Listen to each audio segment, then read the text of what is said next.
Welcome to another episode of The Dissection. Fikile Mbalula is in hot water, and he's in hot water because he was in cool waters in a yacht. So what's the story? The ANC visited Robben Island last week as part of the January 8 celebrations build-up. Everyone took a ride on the ferry, the generic ferry that is used to transport people from the mainland to Robben Island. But Fikile Mbalula decided that the ferry was something that he was not going to use. He was going to use alternative means of transportation. So he decided that he was going to use a yacht. He was moving like Rick Ross on a yacht, which is owned by a wealthy businessman. The yacht that he was moving on actually is known as the Azimuth 55. I looked up the models online and it seems as if it's a 2008 Azimuth 55. And this particular yacht has a 6-passenger capacity, 1 crew member. It has 3 cabins at the bottom where you've got 2 main bedrooms, 1 master bedroom, another bedroom, and then you've got this single bed arrangement as the 3rd bedroom. It's a powerful yacht. It goes for anything between $300,000 and $500,000 on the second-hand market. Azimuth doesn't make it anymore. It's a bit of an older make, but it's still an expensive model. It can go anywhere upwards of 5 million rands. So the owner is not mere nobody, is a rich person, right? It's a very comfortable yacht, very chilled environment. It has a stove, a fridge, multiple sitting areas. It has these TVs that come up out of the table. They come up like this. It's quite a thing. And Fikile Mbalula actually decided that rather than going on the ferry with everyone, he was going to use the yacht. People took note of that, and he found himself on the cover of the Sunday Times the day after the January 8 address by the president. Think about the implications of that. The ANC wanted to be front page on the Sunday Times and every other Sunday publication. They wanted the words of the president to be front and center. But instead of the words of the president being front and center on the main Sunday publication in South Africa, the fact that the Secretary General of the party decided to party on a yacht, not necessarily that he was partying, he denies it, but he took this Maybach music trip. His Maybach music trip has taken attention away from what was discussed and from the party. His Maybach music trip has underlined the common chorus about the ANC to some people. And that chorus is that many of its elite leaders are now addicted to opulence and decadence and do not actually understand the conditions on the ground and do not have any urgency in dealing with those issues. This yacht trip also links to the massive after party that people saw on social media in some Cape Town nightclub, where the party elites were seen in these tight t-shirts, the stomach out, chest in type of arrangement. These party elites were seen wearing designer sneakers, which are worth tens of thousands of rands, 10,000 rands, 20,000 rands, very expensive t-shirts, etc., etc. The apparel for these tenderpreneur, blesser, cater type is similar, right? They're all wearing the same colorful t-shirts and etc., etc., with the same big belly. And then, they are cavorting with these slay queens and all manner of night activities happen in that scene. They were seen partying with the slay queen community of Cape Town. So when that video was seen, people were like, you see? Economy is down, unemployment's up, there's water shedding, there's load shedding, there's load reduction now in many townships, and this party which says that they are the leaders of society, still leading, 1 state capacity, etc., etc.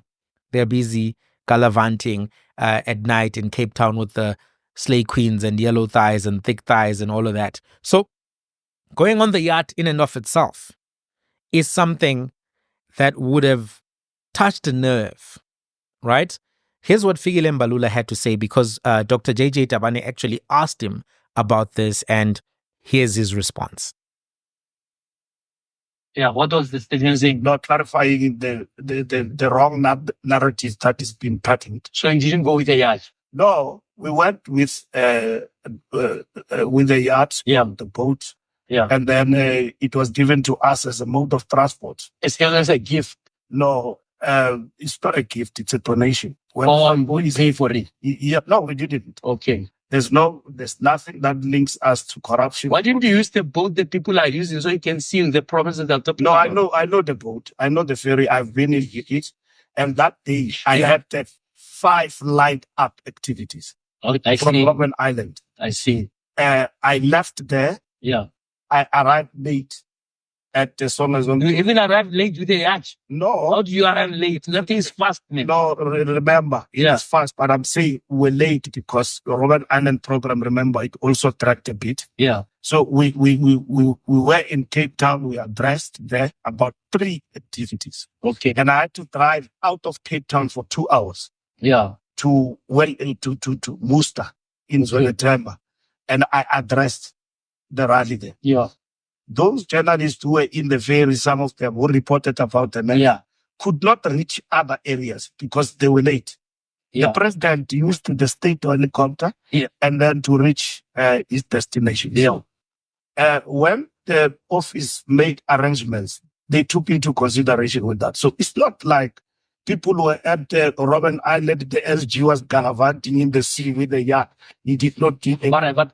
Well, there you have it. The man went. It was given as a donation. There's nothing that links us to corruption. I've been in the boat. I had 5 lined up activities. The president used a helicopter. Journalists were late. To be quite honest with you, even if he says he wasn't partying and all of that, Fikile Mbalula should have declined this donation. He should have used his discernment to ascertain that his travel through on a yacht while everyone else was going on a ferry was going to be bad optics. It was going to lead to raised eyebrows, and it was going to create negative impressions. Because here's the reality. When some people see you getting onto the yacht, you're chilling on the sofas of the yacht, etc., while they get onto the ferry, some people will view that as elitism of the highest order. They will think that the Secretary General of the organization, which represents the poorest of the poor, or says that it does represents the poorest of the poor and stands for the National Democratic Revolution, etc., does not think that he should ride with commoners or mingle with other members of the party. There will be some who will look at that and think, oh, so this guy thinks that he's too good for the ferry. He says he's been on the ferry, right? Which is to almost say that, well, the ferry, I've seen it, there's nothing nice there, or whatever. That's how it comes across. That's how his statement came across. If everyone is going on the ferry, it is prudent to go and do what everyone is doing. Show that level of humility, show that level of, ubuntu, that you are willing to sit down if others are sitting down, use the ferry if others are using the ferry. That's something that he needs to be cognizant of, and he should have declined this donation, even if there's nothing untoward. But there will be some people as well who will view this as an inappropriate relationship with a businessman. Remember, the whole thing that we heard about the Guptas is that this was a group of people who were accused of currying favor. Pun intended. They were accused of currying favor with the ANC elites to gain favorable deals. And by proximity and currying favor and doing all manner of, financial, what can we call them? Alley-oops, if you use a basketball reference, for political elites, they were then able to gain favorable deals and capture the state. So there will be some looking at this saying, didn't we just fight state capture? Why do we now have a Secretary General who is willing to show all of the ANC leaders that he is going to go on a ferry while we are actually going to go, that he's willing to go on a yacht while we are actually going to go on a ferry, right? That can be viewed by those people as, hey, isn't this the beginning of the very same thing that we fought against? It was not necessarily a prudent decision to do that. If he says that he was busy and he had a lot of things lined up, remember, he didn't even get there on time at the end of the day.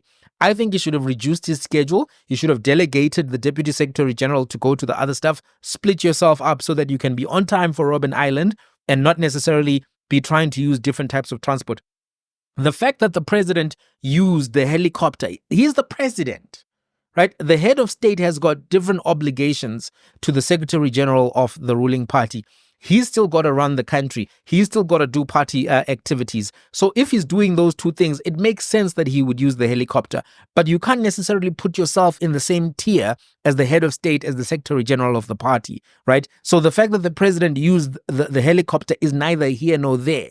You are not the president. You are the secretary general. If everyone rode in the ferry, you were supposed to do that. By the way, this thing about inappropriate relationships with business people and business people giving favors, etc., etc.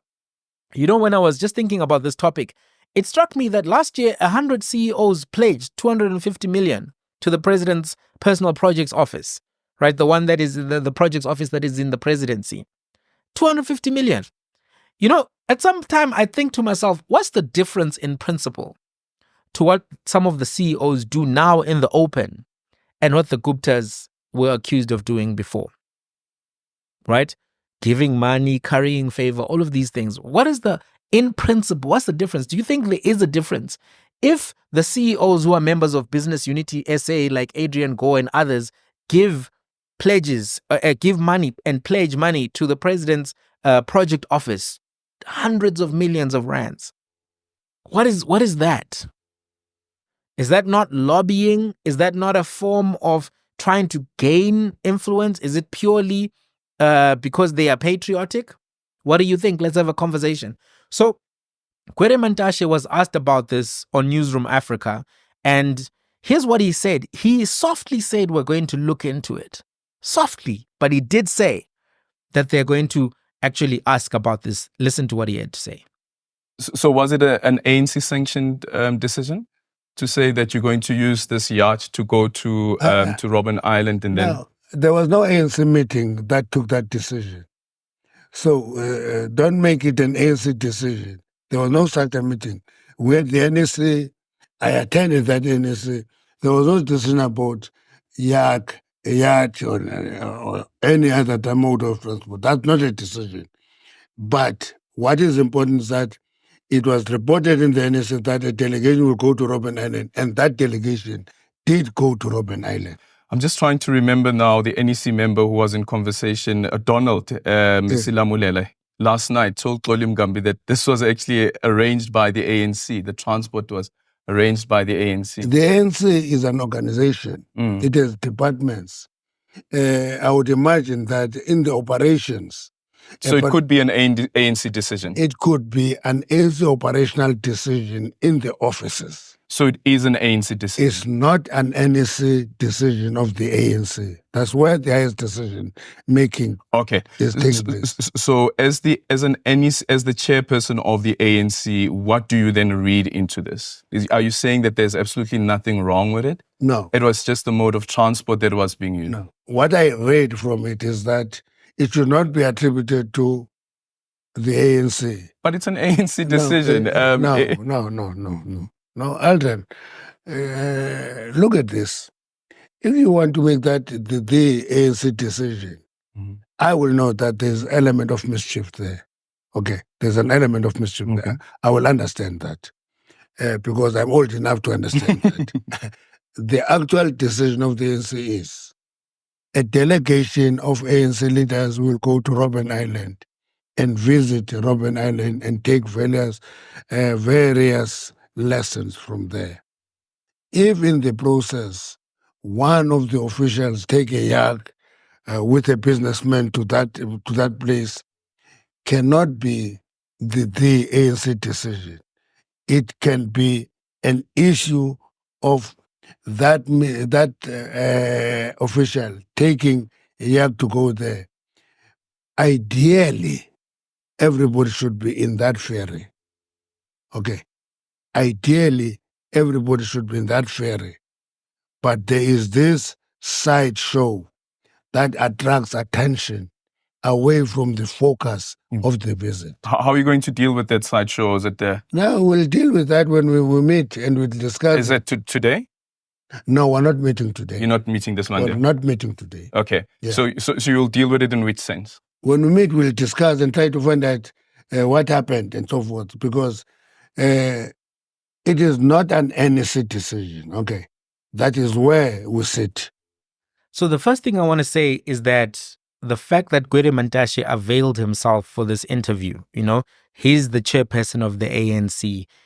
For him to go to Newsroom Africa and speak to Aldrin Sampear, to me, tells me that this is a serious issue.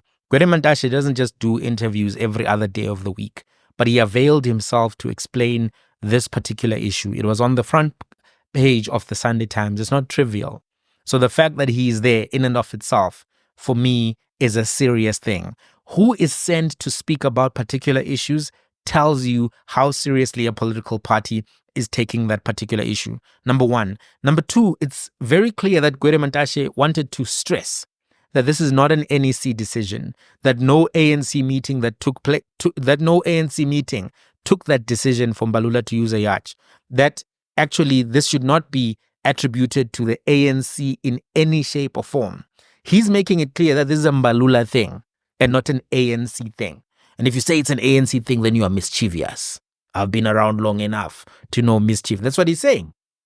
Saying there's not and he's making it clear. When when umuntu omdala speaks, when an elder speaks, which is what umuntu omdala is for those who are non, vernacular speaking or maybe watching from out of the country. So when umuntu omdala speaks, they speak a certain way, but those words have got a weight. So he says, ideally, everyone should have been on the ferry. He's basically saying this chap was out of order for using a luxury vehicle to go where everyone else is going. That's what he's saying. That's what he's saying. So this particular thing and the fact that he is going to ask, and they're going to ask at the next meeting when that happens about how this particular arrangement happened, shows me that this is not the end of the story. And this is not the end of this particular issue. And remember, Gwede Mantashe also has had in the past harsh words about how Fikile Mbalula has used rhetoric in public and how he is sometimes careless and reckless. So it seems that this may be a yellow card for Fikile Mbalula at this particular moment. Then there's something else that I want us to think about. Why is this story actually in the media? In the book Manufacturing Consent by Noam Chomsky and Edward S. Herman, you learn about how the mainstream media sets the agenda, how they choose the topics, line up the interviews and guests to create perceptions and narratives about people, companies, countries, and events. Right? So what happens in media is never an accident. Sunday Times, Newsroom Africa, ENCA, all following this particular story and having Fikile Mbalula himself have to answer to this particular story. This tells you that those media houses are now putting a spotlight on Mbalula because of how he's positioning himself for 2027 and the ANC race for the next leaders. It appears that Mbalula as well may have irritated some people, and that now he's in the hot seat and they want to show him in another light. For a while, the offensive has just been directed at Panyaza Lesufi and Paul Mashatile.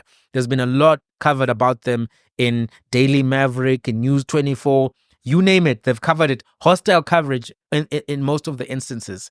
But now it looks as if the shoe is on the other foot and that Mbalula now is having his utterances, his proclivities, his tendencies discussed and exposed. And there are going to be people thinking, does he have a taste for the finer things? Does he like this soft life? This razzmatazz. Even the president, when he was introducing him, said razzmatazz. You understand? Not Mr. Fix or other monikers that he has gone by at different times. Razzmatazz with the jazz and the splash. And that's how he was putting him across. Now then the question becomes, is there now an examination by the economic elites, the oligarchs, the chaebols, and even the political elites around, can this guy actually take us across the line? I don't know. What do you think? What do you make of this whole yacht story? What do you make of it? Hey, me, I don't know how to pronounce that word, yacht. Yacht. I've never been on one. So if I butcher that word, my bad. I apologize. English is not my mother. But guys, thank you for watching. Let's have a conversation in the comments. Till the next one.